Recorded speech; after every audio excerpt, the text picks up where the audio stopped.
Bonjour et bienvenue à tous dans mon émission sur ma chaîne YouTube. Aujourd'hui, on est nombreux. C'est la première fois que je fais une vidéo avec autant de participants. Donc, merci déjà à Fabien, à Faustin et à Paul Marcel, de venir nous rejoindre sur ma chaîne YouTube pour un débat qui fait un peu suite à cette émission que vous avez certainement vue, peut-être ou pas encore, vous verrez, sur France 2, l'émission Cache Investigation, qui parlait de trading, qui présentait un certain nombre de choses intéressantes, mais qui a amené à faire certains retours, certains échanges qu'on a eus un petit peu tous ensemble sur les réseaux sociaux. Et plutôt que de continuer à se faire des tweets interposés, à l'initiative de Paul, merci Paul pour cette excellente idée, d'organiser un débat où je vais donner à chacun 5 minutes de temps de parole pour exposer son point de vue sur différents aspects qui font suite à ce reportage. Donc Fabien, je te donne la parole. Est-ce que tu as vu le reportage? Qu'est-ce que tu en as pensé? Qu'est-ce que tu as à dire à ce niveau-là? Oui, je l'ai vu. Alors, c'est surprenant de voir autant de personnes alors qu'on est assez centraux. Je veux dire, nous, les acteurs qui sommes là aujourd'hui, si on réunit nos différentes chaînes YouTube et notre présence sur les différents réseaux sociaux, on couvre pas mal de dizaines de milliers de personnes. Et en fait, les gens que je voyais dans ce reportage, je ne les connais pas, ou très peu, de très loin. Donc, en fait, il y a beaucoup de gens qui s'intéressent au trading, mais par un prisme différent. En fait, c'est le prisme,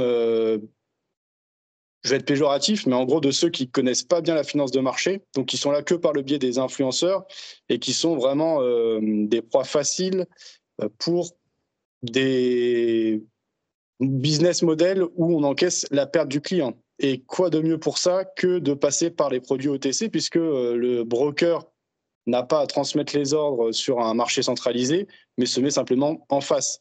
Après, comment le broker OTC gère sa liquidité? Ça, c'est une grande question. Et alors, au fil du temps, moi, je sais certaines choses.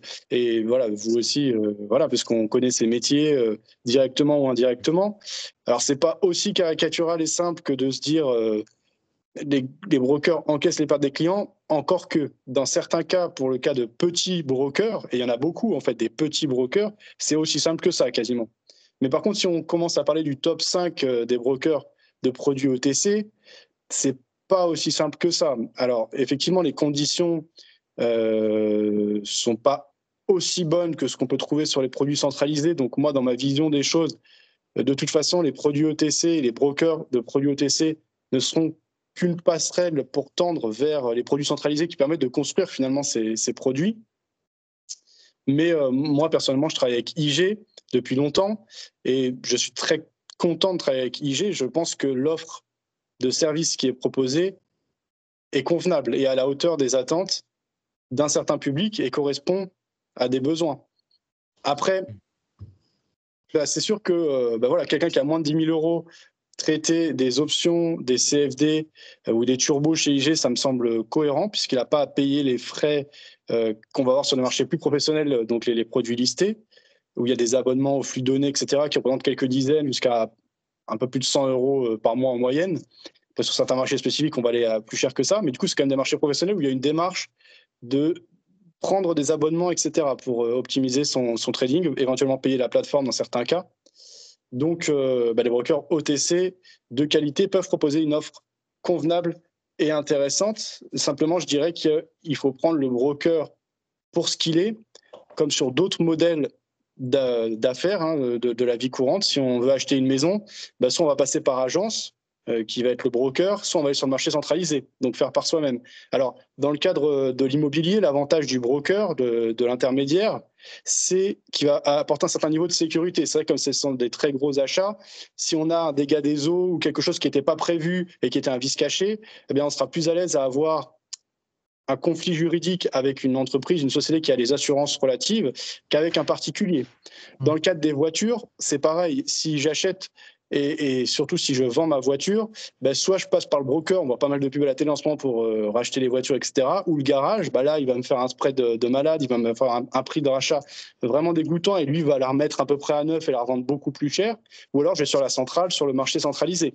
Donc ce modèle, il est universel. À partir du moment où on en a conscience, j'ai pas de problème avec les top brokers OTC et d'expérience, j'ai eu des bons retours, principalement, je vais dire, avec IG. Je pourrais en citer d'autres. Par exemple, Paperstone aussi, j'ai eu une bonne expérience. Et il y a pas mal d'années maintenant, mais j'ai traité chez XTB. Et les conditions qui m'étaient annoncées ont été respectées. J'ai eu aucun problème en termes d'exécution et de retrait de capital. Donc, à partir du moment où on prend le broker des produits OTC pour ce qu'il est, je ne suis pas alarmiste. Par contre, qu'il y ait des dérives, ça c'est certain. Mais du coup, moi, sur cet aspect influenceur et tout, je suis un peu moins concerné. Je pense que nous, ici, de toute façon, on est quand même en train de parler plutôt de finances de marché. Je ne peux pas en dire plus. Je vois que Marc veut me couper la parole. Non, je ne veux pas que je te coupe la parole, mais c'est vrai que l'émission Cash Investigation, elle présentait un aspect du trading duquel on est très loin. C'est-à-dire que les influenceurs à Dubaï qui promettent monts et merveilles et qui respectent aucune réglementation, nous, on sait très bien que les performances passées ne préjugent pas des performances futures. On sait très bien qu'on n'a pas le droit de donner de conseils en investissement. On connaît les règles. Voilà. Eux, ils font n'importe quoi. Et d'ailleurs, on en parlait hors antenne tout à l'heure, je parlais des pyramides de Ponzi, parce que je suis en train d'écrire un article là-dessus. La deuxième partie de ce reportage parlait aussi des MLM, qui là, c'est complètement, pour la plupart du temps, des arnaques. Donc, moi, ce que je trouve un peu dommage, c'est que tout était un peu mélangé dans le reportage, mais je prendrai la parole tout à l'heure. Paul, je sais que toi, tu as un avis peut-être un petit peu différent de celui de Fabien, ou dis-nous, je te laisse prendre la parole. Le débat entre nous a été lancé suite effectivement à des tweets que moi j'ai pu faire. En fait, tu as commencé par tweeter en disant que le reportage était super bien. Moi, j'ai dit oui, effectivement. Alors, mon premier tweet, c'était de dire que le discours de cet influenceur, la Marc Blatta, que je ne connaissais pas avant, est à gerber, pour dire les choses concrètement. Mais voilà, après, on en a parlé, etc. Bon, bref. Voilà, et c'est vrai que du coup, moi, j'ai rebondi sur le fait de prêcher pour les marchés OTC, enfin, contre les marchés OTC plutôt, et le pour les lapsus. marchés centralisés. Voilà, j'ai tout de suite voilà, expliqué que moi, je préférais largement les marchés centralisés. Et donc, du coup, c'est pour ça que, enfin, en tout cas, moi, c'est pour ça que je viens débattre aujourd'hui. C'est vrai que l'émission en soi, il y a plein de choses. Donc, effectivement, il y a le MLM et tout ça, mais alors, faut faire attention. Hein, de toute façon, quand on veut investir, il ne faut pas investir dans n'importe quoi. Marc a très bien dit, il faut faire attention. Moi, ce que j'aimerais attirer, enfin, si tu me permets, je ne sais pas si je peux vraiment déclencher le débat sur. Vas-y, t'as tes 5 minutes, tu dis ce que tu veux. Si, j'ai 2-3 minutes, je vais essayer d'aller vite. Si tu permets, je vais partager mon écran. Vas-y. Je ne sais pas si vous le voyez. Ouais. Alors, je vais essayer d'aller très très vite pour pas trop prendre Tu peux le mettre carrément en diaporama, s'il te plaît? Ouais, je peux. Je pense que ce serait mieux. Okay. Voilà, donc juste, je vais me présenter rapidement, très rapidement. Donc moi, je suis très actif depuis 2007 sur. Donc j'ai fait des marchés OTC, j'ai fait des varants, des turbos, des CFD, du Forex. Juste, tu as le droit à 5 minutes. Si tu as besoin de 10 minutes, à ce moment-là, on se coupe ton. Non, mais je vais aller très vite. Je vais aller très vite. De toute façon, c'est enregistré et puis les gens peuvent le lire. Donc depuis 2010, moi, je fais des options et du futur, donc sur le marché centralisé. Donc, pour dire la vérité, toute la vérité, rien que la vérité, j'ai été apporteur d'affaires d'un broker CFD futur, donc j'ai vu comment ça se passait. J'ai été agent pour TradeStation Global, donc lui, c'était un marché centralisé, hein, un broker centralisé, c'est un Interactive Broker qui est derrière pendant 3 ans. Donc, j'étais du côté clientèle, etc. Et je suis consultant pour ProRealTime depuis 2016 pour la partie options. Et donc, je suis encore régulièrement sollicité par les brokers OTC, ou non d'ailleurs. Donc, si tu veux, je pense assez bien connaître les produits OTC et les brokers qui proposent cela. Alors, je précise que moi, je ne touche aucune rémunération quelconque pour faire ouvrir des comptes chez les brokers. Donc, mes seules sources de revenus en dehors du trading, c'est les formations que je dispense. Et donc, comme il existe des options OTC, je pourrais très bien m'associer avec un broker OTC pour leur faire ouvrir des comptes et toucher des commissions. Ce n'est pas du tout ce que je fais. Donc là, le but de ce soir, en tout cas pour moi, après on discutera peut-être d'autres choses, mais pour moi, c'était vraiment d'apporter l'information nécessaire aux investisseurs qui veulent ouvrir des comptes chez un broker OTC ou non, pour qu'ils aient toute l'information nécessaire, quoi. Après, ils décident eux-mêmes d'ouvrir chez l'un ou l'autre en connaissance de cause. Alors moi, je vais peut-être mettre les pieds dans le plat, mais il faut savoir que IG Market a été condamné et payé une amende de 30 millions de dollars pour avoir trompé ses clients sur les prix de trading. FXCM a tradé contre ses clients, a été condamné à 14 millions. et ainsi de suite. Vous pouvez voir les différents noms qui sont inscrits là. Donc, les brokers qui sont régulés AMF, ils ont été condamnés à des sommes pour avoir tradé contre leurs clients. Donc, si tu veux, ça, vous pouvez le retrouver facilement sur Internet, il n'y a aucun problème. Donc, quand on voit ça, moi, je dis attention, sonnette d'alarme, ce n'est pas parce qu'un broker de marché OTC est régulé AMF qu'il est forcément fiable. J'ai un client qui a aussi eu une expérience sur un broker régulé AMF aussi, qui proposait des options. Alors, je vous ai mis le lien sur mon site Internet, vous verrez, broker tricheur. Le broker, il a tout simplement et purement effacé une position que possédait mon client. Et sa réponse était parce qu'il s'était trompé dans le pricing des options. Donc en fait, le broker a affiché de prix d'options. Les clients ont traité ces prix-là, sauf qu'au bout d'un moment, le client a annulé toutes les positions en disant non, c'est trompé, on annule tout. Donc moi, si vous pouviez répondre à ma question après, c'est est-ce que vous trouvez ça normal qu'un broker OTC se permette de supprimer des positions clients comme bon lui semble? Alors pour ce qui est de, peut-être que je sais, comme j'ai l'écran en plein écran, je n'ai pas vu combien de temps je parle, mais déjà là, si vous pouviez. Bon, tu as encore une minute ou deux, je pense. Encore une minute. Alors, j'enchaîne. Alors, pour vous montrer à quel point c'est juteux pour un courtier OTC d'avoir des clients, il paye les partenaires avec des bonnes commissions, exactement comme on l'a vu dans le reportage. C'est pas, non, les journalistes ont raison.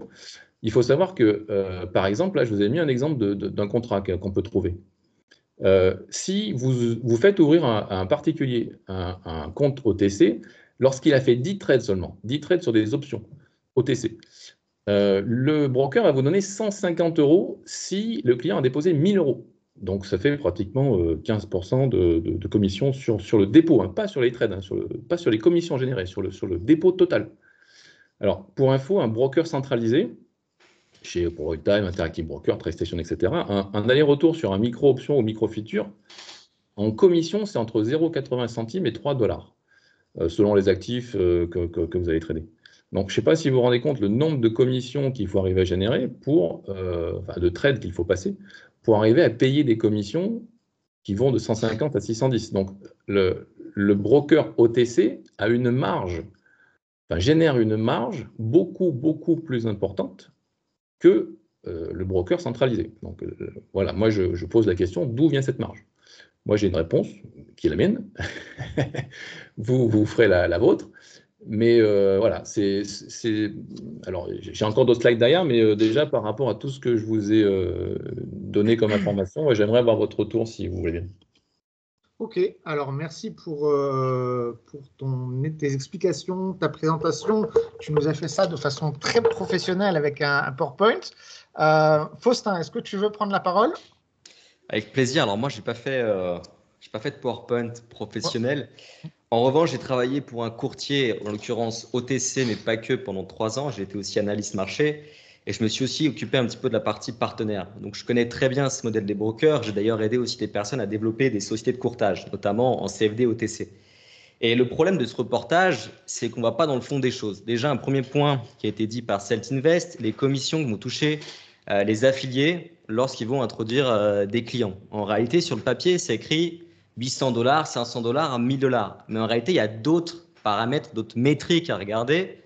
Et c'est évident, c'est le ROI. Est-ce que c'est rentable derrière? Si vous avez que des clients qui déposent 800 et que sur le papier, ils écrivent qu'ils vont payer 800, en réalité, ce n'est pas vrai, ça ne marche pas. Parce que moi-même, j'ai fait de l'affiliation des courtiers. Je l'avais fait à l'époque avec LCG, je l'avais fait avec XTB.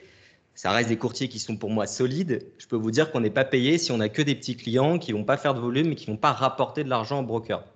Ça, c'est la première chose. Donc, je trouve que c'est un petit peu maladroit de la part du reportage Élise Lucet, Cash Investigation, d'avoir montré la grille de rémunération d'IG, parce que je peux vous dire qu'ils ne vont pas chercher des influenceurs à droite à gauche, ils ne travaillent pas avec des personnes qui font du copy trading ou des signaux de trading. Et encore une fois, ce modèle de dire on va déposer 1000, on va toucher 1000, ça, c'est sur le papier. Si seulement c'était vrai, je peux vous dire qu'il y a pas mal de monde aujourd'hui, y compris en France, qui proposerait des formations qui seraient multimillionnaires. C'est en aucun cas la réalité. Et ça, je peux étayer ces informations de par mon expérience aussi chez Admiral Market. On avait un réseau de partenaires. Je peux vous dire qu'on ne les payait pas ce qui était affiché. C'est malheureux, mais c'est la réalité. C'est un peu pour attirer du client. Je ne sais pas si tu veux réagir, Marc. Justement, je ne sais pas si vous vous rappelez, il y a quelques années, j'avais créé un site qui s'appelait Collective Trader, dont l'objectif était de rembourser les pertes avec les sommes que j'avais. Donc, accumuler cet argent d'affiliation dans un fonds et subvenir aux gens qui ont fait des erreurs de trading ou quoi. En fait, j'ai dû arrêter parce qu'effectivement, comme tu le disais, alors soit il y avait ce problème-là, comme tu l'as souligné, soit il y a d'autres conditions aussi. C'est-à-dire que les 1 000 euros, il y a plein de conditions, ou les 800 000 euros, pour les toucher, il y a plein de conditions. Il faut que le gars, il ait jamais ouvert un compte de démo, il faut ci, il faut ça. Et au final, en réalité, moi, je les ai très rarement touchés. Et donc, du coup, mon business model qui était, à la limite, on va dire légitime à la base, c'était de réutiliser l'argent de l'affiliation pour créer un fonds de compensation pour ceux qui perdent beaucoup en bourse. C'était pas mal, mais ça marchait pas, c'était pas viable. Voilà, juste petite parenthèse. Non, mais tu as raison de le rappeler. Donc ça, c'est la première chose par rapport aux commissions. En réalité, c'est pas comme ça que ça fonctionne. Il y a une question aussi de délai, c'est-à-dire que le courtier va pas payer avant 90 jours. Il y a des conditions de volume, il y a des conditions de dépôt. Et c'est sûr que c'est pas en déposant le minimum qu'on va toucher ces CPA, ces coûts par acquisition. Après, ce qui a été dit dans le reportage, il parlait du copy trading, des signaux trading. Alors moi, je suis le premier à dire que c'est pas quelque chose d'intelligent. Lorsqu'on veut trader, on doit apprendre, on doit savoir ce qu'on fait, on doit maîtriser les lots et surtout, on ne gagne pas de l'argent en tradant avec son téléphone. À la limite, on surveille ses positions.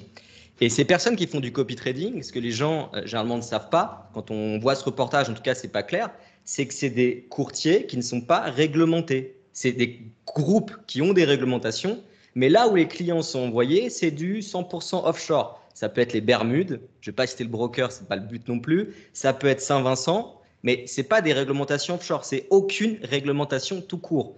Donc évidemment qu'il n'y a aucune protection des fonds, ce qui n'est pas le cas d'IG. Il n'y a aucune sécurité au niveau des conditions de trading. Les fonds, ils ne sont pas ségrégés. Vous allez sur IG, ou XTB, ou CMC, ou d'autres. C'est des fonds ségrégés, par exemple, IG, c'est HSBC. C'est des échantillons de trades qui sont pris par rapport à la protection des fonds. En fait, c'est tout un écosystème qui fait que c'est quand même assez bien régulé. Alors, c'est vrai, il faut avoir de le dire. À l'époque, les brokers CFD, y compris régulés à l'époque SciSec ou autres, c'était loin d'être sérieux. Aujourd'hui, ça s'est de plus en plus régulé pour que ce soit de plus en plus sérieux. Et d'ailleurs, il y a eu en août 2018 une baisse sur les effets de levier. Je pense que c'est une bonne chose. Donc, je pense qu'on va dans du positif sur ces produits-là, même s'il y a eu des dérives. Et par rapport au fait que les courtiers CFD ont été condamnés, il faut savoir que les courtiers qui ont eu des amendes, ce sont uniquement, il faut être honnête, des courtiers qui avaient des bureaux en France. C'est-à-dire qu'ils avaient leurs bureaux, leurs employés en France. Et aujourd'hui, c'est malheureux de le dire, mais l'AMF aussi se rémunère indirectement avec ces fameuses amendes qui sont mises pour potentiellement des mauvaises pratiques. Je ne dis pas qu'il n'y en a pas eu, mais ça ne représente pas l'ensemble de ce business. Et encore une fois, les courtiers qui, eux, sont offshore, eux, font n'importe quoi, évidemment, ils ne sont pas montrés du doigt parce qu'on ne peut pas aller les atteindre. En tout cas, les régulateurs ne peuvent pas les atteindre. Donc, les régulateurs, ils vont aller chercher les courtiers qu'on peut aller chercher. Donc, il faut mettre un peu tout ça en perspective. En revanche, pour le coup des FXCM, là, on est d'accord, il y a eu des pratiques qui étaient complètement incroyables avec un discours un peu donneur de leçons, alors que derrière, ils avaient des modèles qui étaient assez bancals. Et d'ailleurs, pour preuve, à l'inverse d'IG, je prends la défense d'IG, est-ce que je trouve que c'est un bon broker, quand il y a eu, je crois que c'était en 2014, des gros mouvements sur le CHF, FXM, ils ont perdu énormément d'argent. IG, ils sont restés solides parce que, quoi qu'on en dise, ils couvrent une partie de leur position. C'est comme CFD qui vont couvrir 70% de leur position.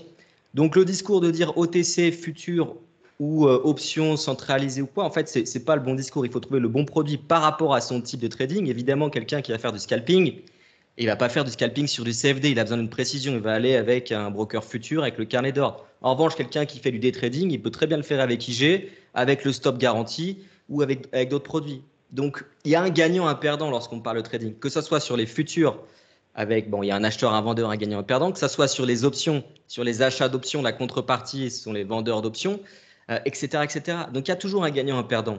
L'idée, c'est de le faire dans un environnement qui est sain et de choisir son broker par rapport à ce qu'on veut faire. Après, juste pour terminer, les futurs, moi, c'est des produits que j'adore. Je ne suis pas contre les futurs. Je rentre juste dans le jeu aussi de ce débat. C'est que les futurs, quand on a un petit capital, au final, on ne peut pas intervenir. Il y a le discours qui va dire, on peut faire du futur même avec 10 000 $. Oui, mais on va sur des contrats qui sont honnêtement pas très intéressants et ça coûte très cher en fait sur des petits contrats. Je ne sais pas si vous voulez compléter par rapport à ça. Donc moi, je pense qu'il faut aller sur un bon broker bien réglementé et faire un style de trading qui est adapté par rapport tout simplement au choix du courtier. Enfin, le bon style de trading, si j'arrive à m'exprimer, par rapport aux produits qu'on va sélectionner. C'est juste du bon sens. Merci Faustin. Alors moi, les explications sont très claires. J'imagine Fabien et Paul ont pris des notes pour leur prochain tour de discussion. En tout cas, me concernant, moi, ma position, elle est très claire. Si un produit existe, c'est qu'il répond à un besoin, à une demande, que ce soit des CFD, que ce soit des futurs, que ce soit des options. Sinon, ils disparaîtraient d'eux-mêmes. C'est ce qu'on a vu avec les options binaires, d'ailleurs, qui étaient vraiment mal foutues, pas réglementées. Ça a été un flop. Voilà, aujourd'hui, ça n'existe plus. Donc, si un produit perdure dans le temps, c'est qu'il répond à un besoin. Moi, par exemple, alors ça, c'est mon cas. Moi, je trade avec des petites sommes. Je le fais pour m'amuser. Je ne peux pas avoir accès au futur, je ne peux pas avoir accès à d'autres marchés. Donc, alors, voilà. Donc, déjà, chaque produit financier, chaque produit dérivé répond à un besoin particulier voilà. Ça, c'est la première chose. Ensuite, les comparer. On peut comparer les spreads, on peut comparer les chiffres, mais ça n'a pas vraiment de sens. Enfin, je veux dire, c'est comme quelqu'un qui va me dire la Porsche, c'est la voiture la plus performante. C'est incontestable, il n'y a pas de souci là-dessus. Comme les futurs, c'est moins cher. On est d'accord là-dessus. Maintenant, tout le monde ne peut pas rouler en Porsche. Il y en a qui roulent en 208, il y en a qui roulent en voiture électrique. Voilà, il y en a pour répondre à tous les besoins. Donc ça, c'est la première chose. Il faut, voilà. Et ensuite, après, je comprends bien que des gens comme Paul a fait ce parcours de commencer sur les CFD et après d'arriver sur les futurs ou sur les options ou sur d'autres marchés. Mais il faut aussi laisser la possibilité aux gens de le faire parce que quelqu'un ne va pas commencer forcément à découvrir le trading avec 10 000 euros. Il peut commencer avec 500, 1000 euros, découvrir sur les CFD, faire son expérience de trading sur les CFD et après peut-être il viendra sur autre chose, sur les futurs ou sur les options ou sur quelque chose de plus, on va dire, entre guillemets, professionnel en mettant plus d'argent. Mais moi, je pense que c'est important aussi d'avoir cet écosystème varié qui permet à chacun d'avoir une multiplicité de produits qui va répondre à une multiplicité de besoins. Ensuite, par rapport aux courtiers, market makers, on en parle beaucoup. Bon, déjà, tous ne sont pas market makers. Il y en a certains qui sont ECN ou MTF comme LMAX. On est d'accord, c'est, on va dire, anecdotique par rapport à l'ensemble des courtiers qui sont plus généralement des market makers. Mais ce qui est intéressant de savoir, c'est qu'avec les gros market makers, parce que moi aussi j'ai travaillé à Londres comme liquidity provider, donc j'étais prime broker, donc j'avais accès à des informations qui étaient intéressantes. Par exemple, CMC Market. Alors CMC Market, je vais commencer par cet exemple-là, parce que comme c'est une société qui est listée en bourse, vous pourrez retrouver toutes les informations concernant son business model sur Internet. Elles sont obligées de les divulguer. CMC Market couvre 78% des trades de leurs clients. À l'époque où je travaillais comme prime broker, et j'ai été le premier surpris, eToro, alors ça date de 2014, eToro, ils couvraient 81% de leurs trades. Alors, je ne dis pas, ça n'a peut-être pas été toujours vrai, parce qu'entre 2005, je crois, ou 2007, quand a été fondé eToro, et aujourd'hui, il y a une sacrée évolution dans l'entreprise. IG, je n'ai pas les stats, mais j'avais cru comprendre que c'était pareil, de 70 à 80% de positions couvertes. Pareil, je pense que comme IG est une société listée en bourse, vous devriez pouvoir retrouver ces statistiques. Quoi qu'il en soit, il ne faut pas jeter le bébé avec le bain, comme on dit. Surtout que depuis la mise en place de MiFID 2 qui a été mise en application en 2018, si je ne dis pas de bêtises, les choses ont beaucoup changé pour les courtiers CFD. Aujourd'hui, les courtiers CFD, ils ont énormément d'obligations en reporting sur l'ensemble de leurs transactions. Même s'ils ne le font pas systématiquement, ils sont tenus pour chaque transaction, si le client le demande, d'envoyer ce qu'on appelle un execution report, dans lequel il est divulgué quelle est la contrepartie, si c'est eux ou si c'est un liquidity provider externe. Donc, les choses ont beaucoup changé depuis MiFID 2. Et j'ai envie de dire, contrairement à ceux qui disent que ça ne va pas dans le sens du client, aujourd'hui, les CFD, c'est les seuls instruments, enfin, Non, attention, j'allais dire une bêtise. C'est pas les seuls parce qu'il y a les turbos et les varants, mais c'est parmi les seuls produits à effet de levier qui garantissent qu'on ne puisse pas perdre plus que le montant initial. Les futurs, quand vous traitez sur les futurs, vous vous exposez à potentiellement des pertes supérieures à votre investissement initial. Donc voilà, faut pas tuer. Voilà, donc faut pas tout mettre tout l'ensemble de toutes les offres CFD dans le viseur. Faut faire aussi. Alors, et ça, c'est le plus important. J'ai oublié de commencer par là. Par ça, il faut faire bien évidemment le tri entre les offres de courtiers régulés et non réglementés. C'est surtout ça la vraie problématique. Et ensuite, ne pas tuer voilà, ne pas dégoûter les gens qui veulent s'initier au trading avec des petites sommes en leur faisant peur. Alors que ces gens-là, s'ils se dirigent vers un courtier réglementé, tout se passera bien. Je veux dire, il n'y a pas de voilà. Et ensuite, il y avait quelques remarques de Paul Marcel qui étaient intéressantes sur les manipulations de prix des courtiers.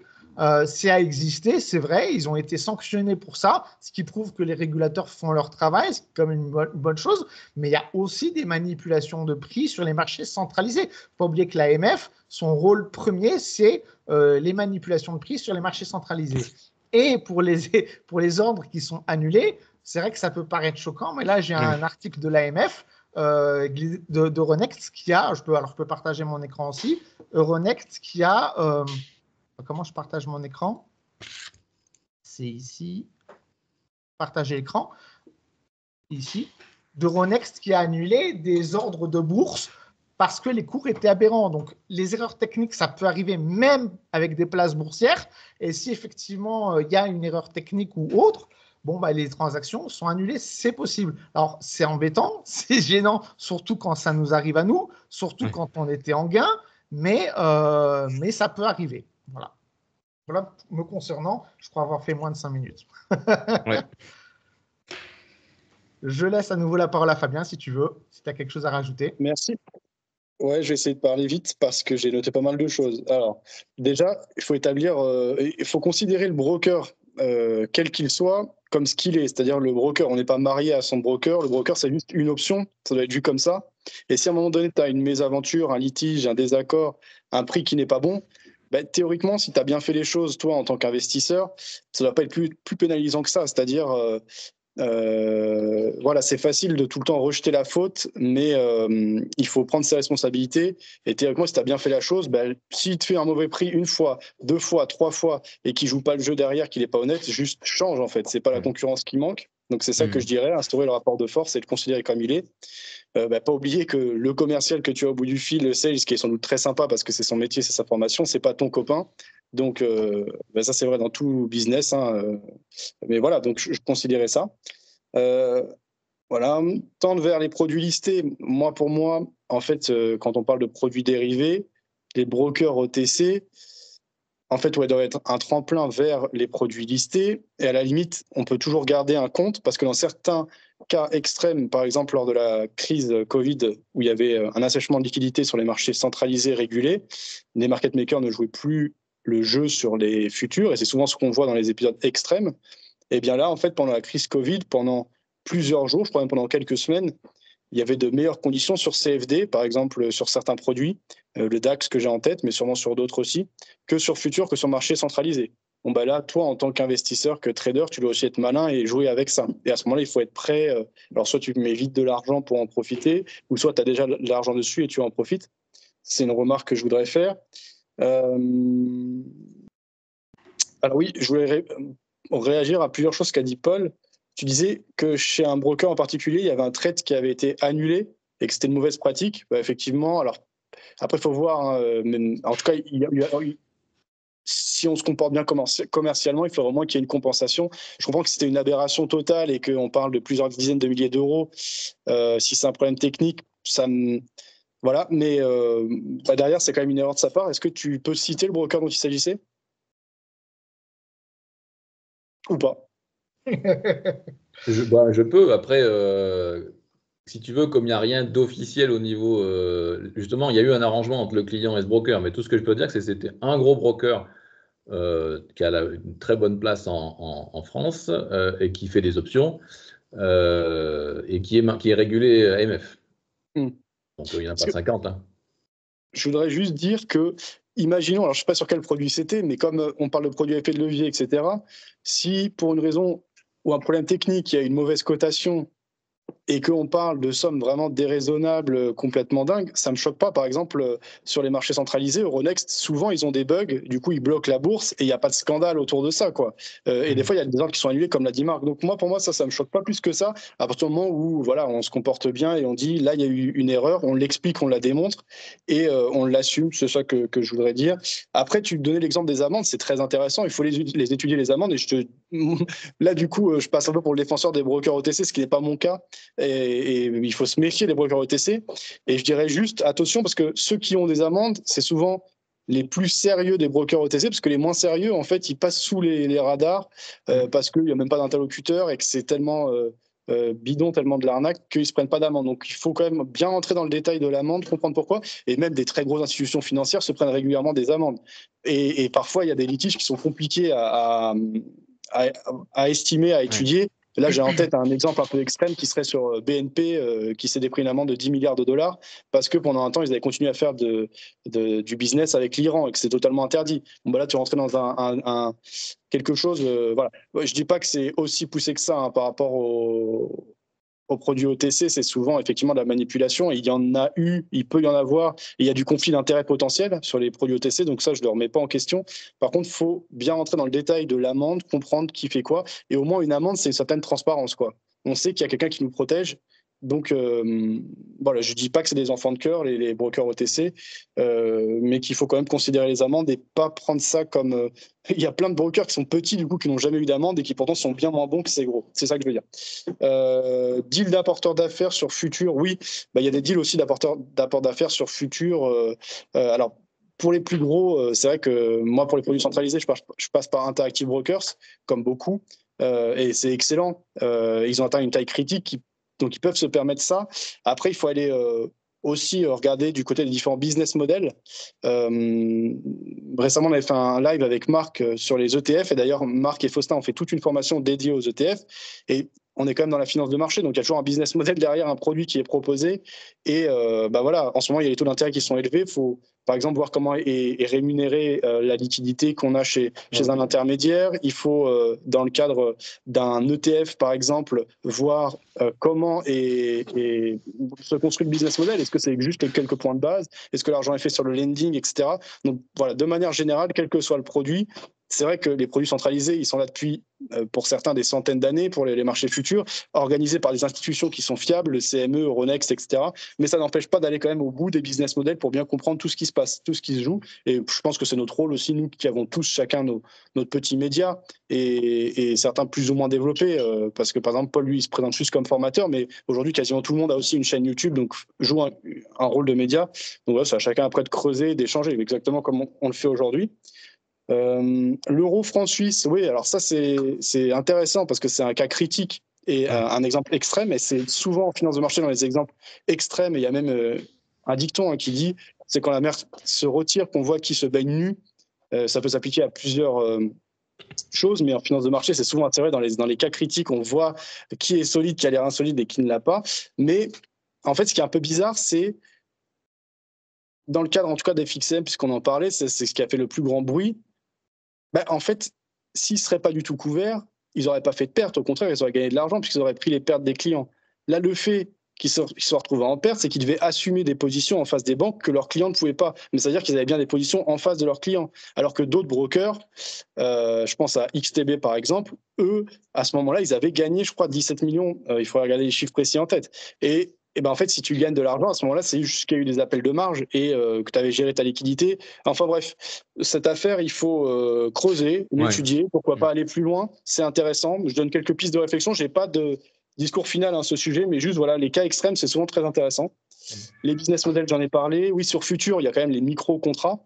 Donc, ils ne sont pas assez liquides sur tout, mais sur certains, ils sont intéressants. Et en tout cas, par exemple, sur le S&P, sur l'ES, avec les micro-contrats, on peut faire des choses super intéressantes avec des frais moindres. Alors, il faut quand même payer les flux de données et tout, mais c'est accessible. Voilà. Pour moi, le switch, je le donne souvent, c'est un chiffre rond à 10 000 euros entre tester ou faire des choses sur produits OTC et puis après switcher sur les produits centralisés. Mais peut-être que Paul, notamment, aura un autre discours ou une autre vision. Voilà, moi, je fais ma pub. Donc, je termine en disant que vous pouvez acheter mon livre. En tout cas, c'est pas mon livre, c'est notre livre, puisque Paul y est. Et il y a 21 intervenants, enfin, il y a 21 interviews, et je crois qu'il y a 23 ou 24 intervenants différents. C'est un livre que j'ai coécrit avec Benoît Fernandez-Rioux, Marché en aparté, qui est disponible partout, donc à Amazon, mais également dans les magasins physiques, la Fnac, Cultura.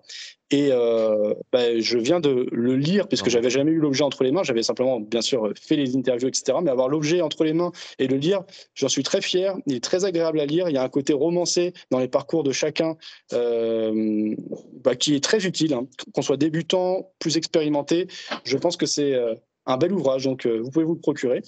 Et je propose également un programme de formation sur mesure qui s'appelle La Structure. On a fait la semaine dernière une session avec Paul, justement, puisque les participants avaient voté pour Paul, où les participants votent mois après mois pour l'intervenant qu'ils veulent voir. Donc, le premier mois, on l'avait fait avec Crescendo Trading, donc sur le scalping sur futur.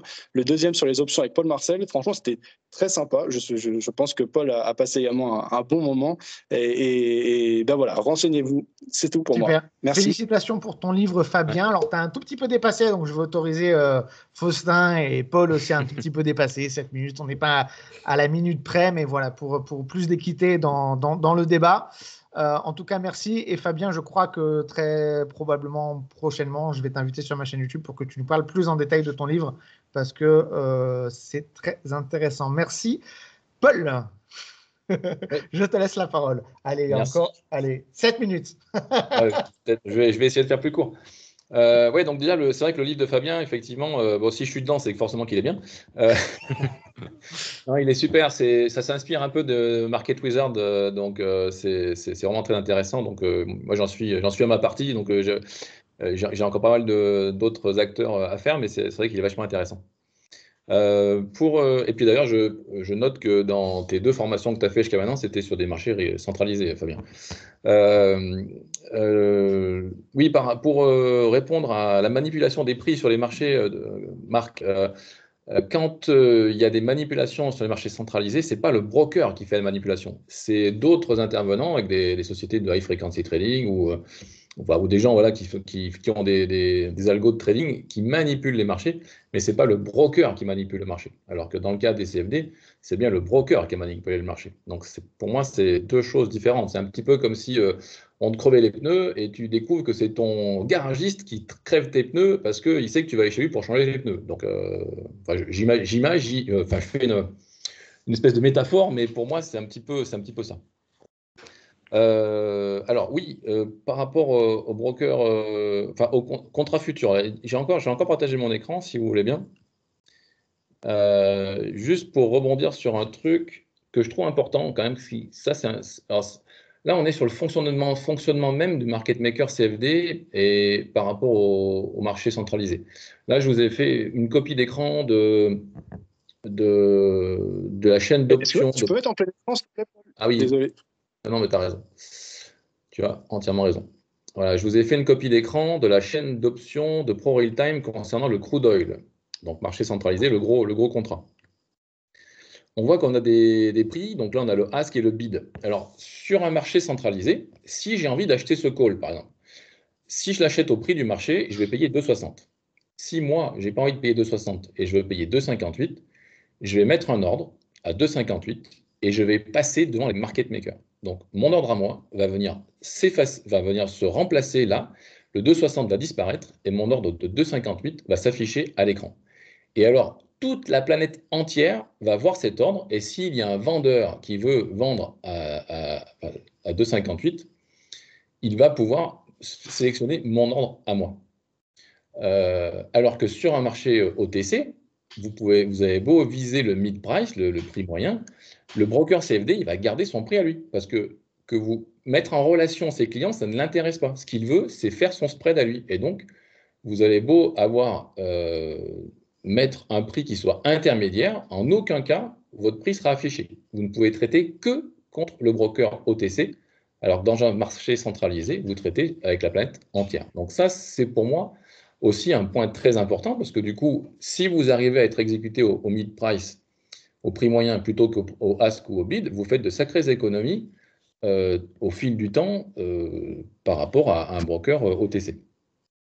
Alors, pour ce qui est des petits comptes pour trader sur les futurs, alors, comme vous l'avez déjà dit, maintenant, il existe les micro-futurs. Et donc, je vous ai mis les marges requises par le broker pour ouvrir une position sur un contrat futur, un contrat micro-futur. Donc là, vous avez les indices comme le premier prix à 486, c'est le Russell, vous avez le Dow Jones, le SP500 et le Nasdaq qui est le plus cher. Et les devises, les micro-contrats futurs sur devises, c'est 169 à 286 $ pour ouvrir une position. Alors, c'est vrai, Marc, il dit, si on a un compte de 200 €, c'est sûr qu'on ne va pas aller sur les futurs. Mais par contre, j'avais bondi quand tu avais dit sur Facebook qu'il fallait 50 000 $ pour trader le futur. Là, j'essaie de démontrer aux gens qu'il ne faut pas un compte de 50 000 $, mais 5 000, ça suffit. Si on fait des options. J'ai une question, parce que là, c'est vraiment une question, je n'ai jamais traité les futurs. Est-ce que les options sur contrat sur contrat micro sont un dixième, enfin, les commissions que tu payes de courtage, est-ce que sur un contrat micro qui est un dixième d'un contrat standard, si je ne dis pas de bêtises, est-ce que les commissions, c'est aussi un dixième de la commission que tu payes? Non, c'est, on va dire, divisé par 3 seulement. D'accord. Alors, c'est vrai, c'est une remarque intéressante, effectivement, importante. Si tu traites un gros contrat ou un micro-contrat, bah, la commission sur un micro-contrat va représenter un pourcentage plus gros que si tu traites un gros contrat. Donc, c'est vrai que financièrement, c'est plus intéressant en termes de commission de faire des gros contrats que des micros. Ça, c'est vrai. Mais par contre, vous voyez, quand on fait des… Alors là, on est sur des spreads. Alors, un spread, je ne sais pas si vous savez ce que c'est, mais c'est une combinaison d'options. Donc, par exemple, j'achète un call et je vends un call. Je peux trader des sommes allant de 10 à 50 $. Ça, c'est mon risque. 10 à 50 $. Donc, encore une fois, pour quelqu'un qui aura un compte de 200 $, c'est beaucoup trop petit. C'est encore trop gros, c'est sûr. Mais par contre, voilà, pour 5 000 $, peut-être même moins, c'est largement possible. Les micro-futurs, si on fait des spreads aussi, si on vend par exemple un contrat sur l'or et un contrat sur l'argent, ou si on vend un contrat sur le SP500 et si on achète un contrat sur le Dow Jones, on paye seulement 250 $. Donc, ça reste des montants qui sont beaucoup, beaucoup plus faibles que ce qu'on peut entendre ou lire par-ci, par-là. Donc, franchement, pour moi, sauf à moins de trader avec un vraiment très, très petit compte, il est largement possible, avec un compte de 5 000, de se faire plaisir sur les futurs et sur les options. Alors, micro-options, micro-futurs. Et de toute façon, je déconseille toujours de trader en réel tant qu'on n'est pas bon en démo. Donc, que ce soit valable, c'est valable sur les CFD ou sur n'importe quel produit aussi. Hein.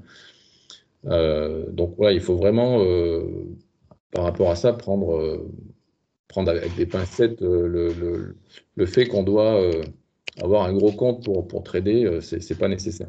Moi je terminerai juste par cette encore une espèce d'image. Pour moi, hein, trader avec un broker OTC, c'est exactement comme si on rentrait dans une salle de poker et on avait le choix entre deux tables. Soit on a une table à 1 $ de pot à gauche, soit on a une table avec 5 $ de pot à droite. Sauf qu'à gauche, vous allez jouer contre des tricheurs et à droite, vous allez jouer contre des joueurs comme vous. Voilà, je terminerai là-dessus.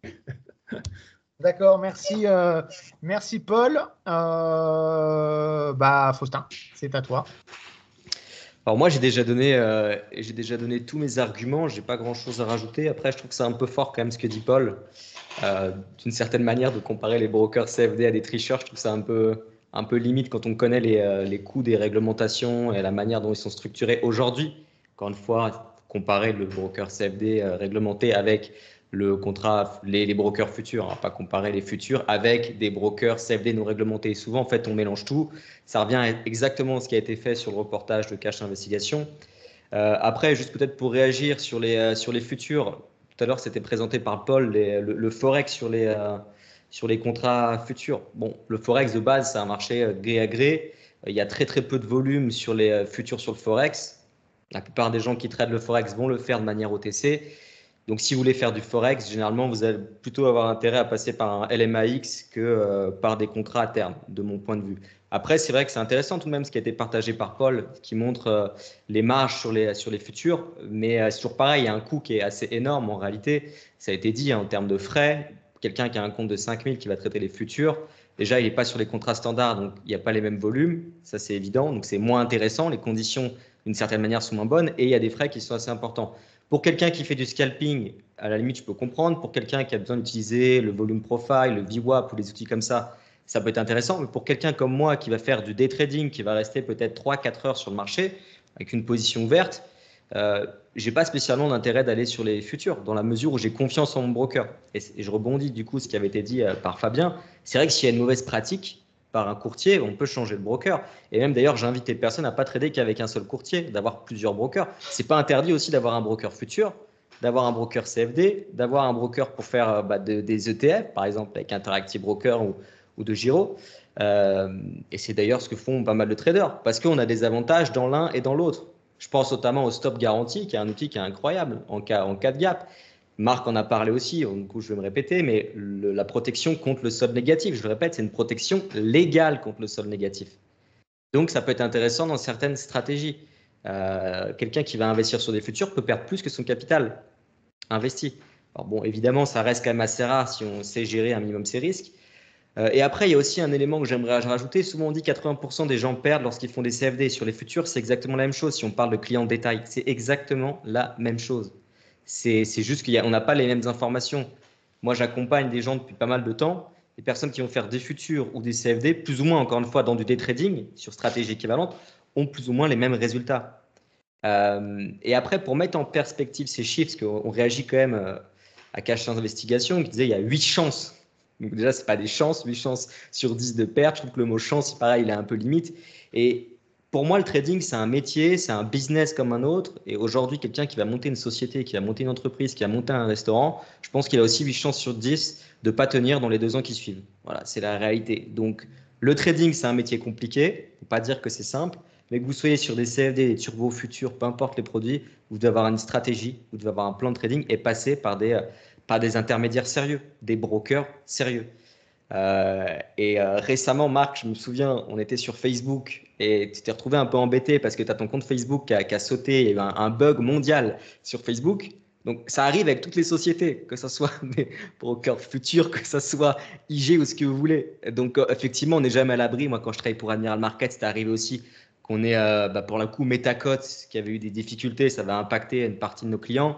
Bon, je ne pense pas réellement c'est le broker qui a fait exprès de faire planter la plateforme. Alors, ça a pu arriver encore une fois sur des courtiers non réglementés, je ne dis pas le contraire. À l'époque, et même encore maintenant avec des courtiers aux Bermudes, mais si on parle d'acteurs sérieux, quelqu'un qui va faire du day trading, honnêtement, il a des conditions qui sont correctes, il peut accéder à des produits avec pour moi une sécurité assez importante, avec un déposit assez faible. Et puis oui, le chemin va se faire, on va passer par des CFD, puis après sur des futurs, même pourquoi pas sur des options. Mais pour la petite parenthèse, moi ici je suis à Genève et je collabore avec aussi des sociétés de gestion qui traitent des CFD avec des millions d'euros. C'est une réalité.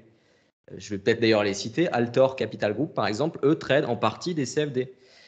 Notamment d'une certaine manière avec IG, parce que IG Prime, c'est coté en bourse, ça fait près de 50 ans qu'ils existent et ils fournissent de la liquidité à des brokers. Donc, ils sont immenses. Alors oui, c'est souvent aussi la contrepartie, mais ça fait partie de leur business model, c'est des market makers. Mais après, voilà, si on a une stratégie qui est adaptée aux produits qu'on va utiliser, c'est toujours la même chose. Pour moi, ça pose aucun problème. Et encore une fois, je dis à chaque fois en toute transparence, vous faites du scalping, ne faites pas de CFD. Je le dis à chaque fois, je trouve que ce n'est pas intéressant parce qu'on a besoin d'avoir plus de précision. Mais pour du day trading, on va chercher, je ne sais pas moi, 40 ou 50 points.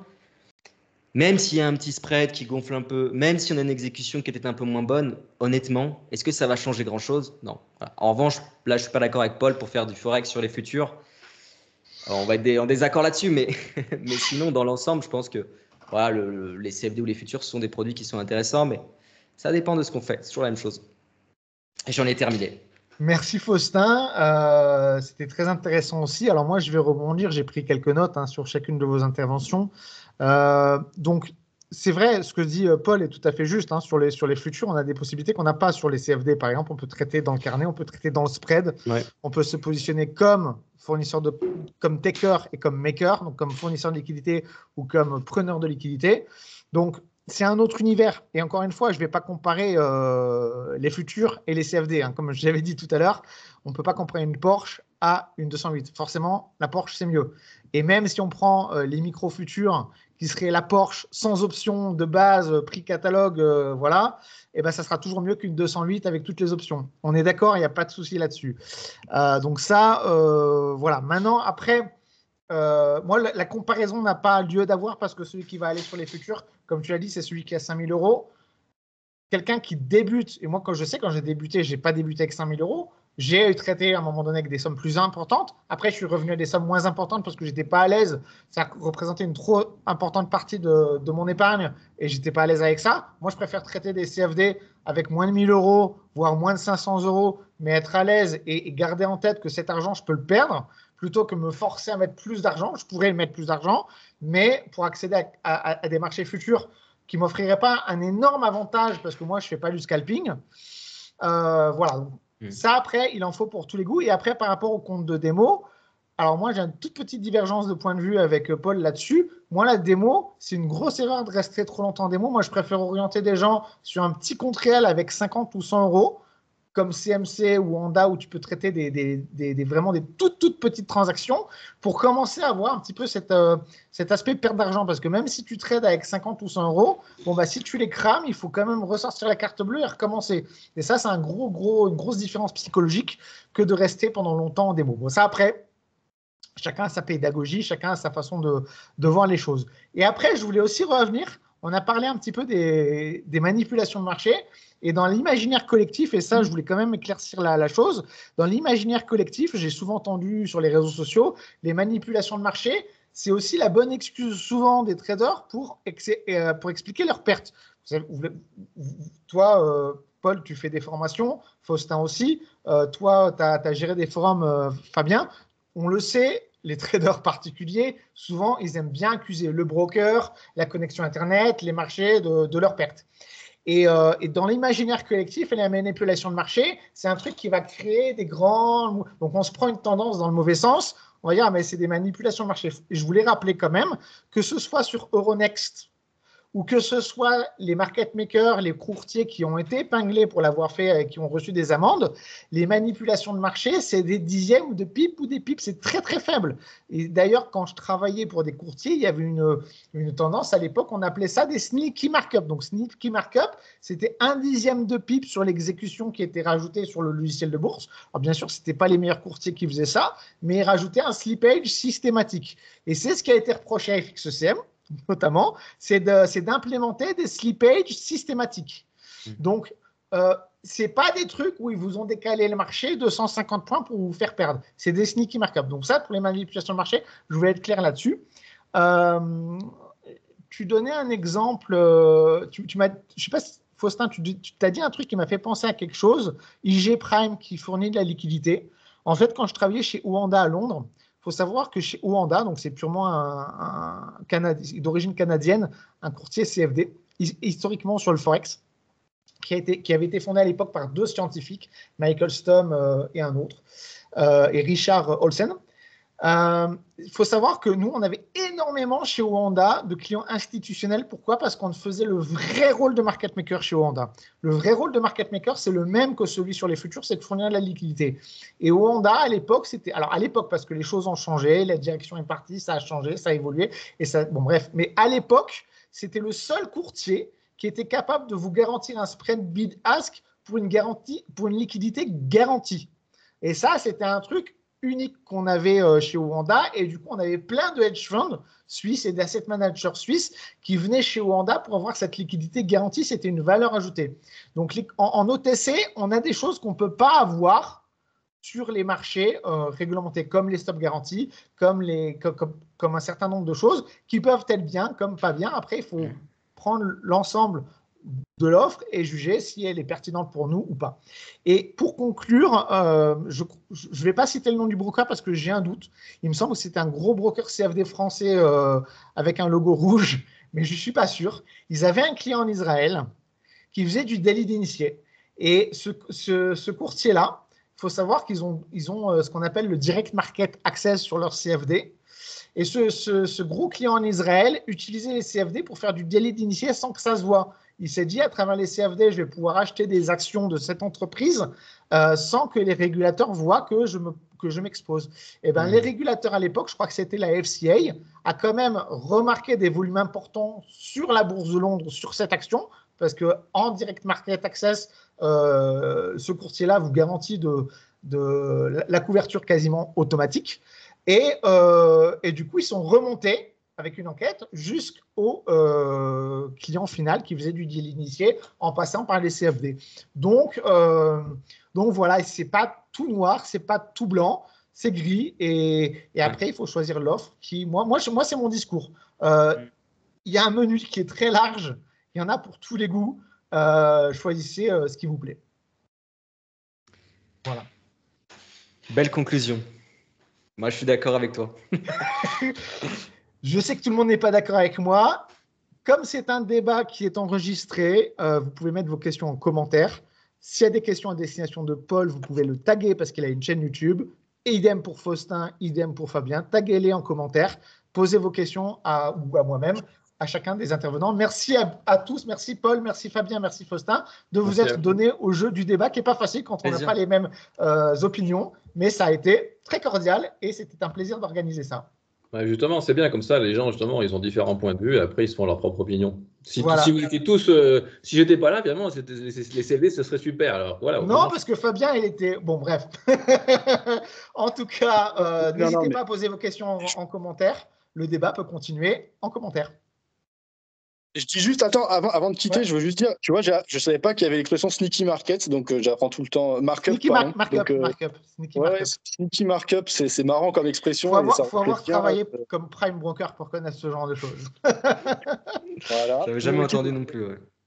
D'échanger avec toi et je pense que c'est un bon petit en français, ça se traduirait par des markups sournois, donc des trucs voilà, pas très borderline. Bien sûr, sneaky. Ouais.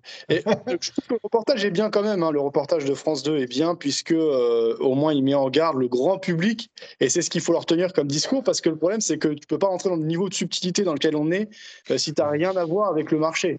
Or, et en fait même je trouve que le reportage c'est bien qu'après il fasse un parallèle avec du MLM, des trucs de paris sportifs, même si en fait, bien sûr, ça n'a rien à voir, mais sauf que la manière dont est présenté le trading pour beaucoup, et notamment par rapport aux influenceurs et tout, c'est juste un prétexte. Ça pourrait être autre chose. Ça existe depuis des décennies, voire des siècles, ce type de marketing. Et ça a été aussi les diamants, ça a été aussi la vente de vin, ça a été plein de choses aussi. Donc, c'est vrai que... Moi, peut-être juste pour terminer, il y a une chose qui m'a dérangé dans ce reportage, c'est quand la personne, une des personnes qui a suivi les signaux trading a perdu 30 000 euros. Et Élise Lucet qui va un petit peu prendre sa défense. Je pense aussi que les gens devraient prendre leurs responsabilités. Aujourd'hui, quand on investit dans un courtier où c'est écrit en bas du site Bermude et qu'on commence à investir 500 euros avec un influenceur qui n'a rien à voir avec la finance de marché, on réinvestit, et que derrière le reportage va toujours montrer du doigt le trading sans vraiment nuancer, et toujours surprotéger en fait, en l'occurrence les Français, je trouve que c'est pas non plus le bon discours. C'est ça qui m'a un petit peu gêné dans le reportage.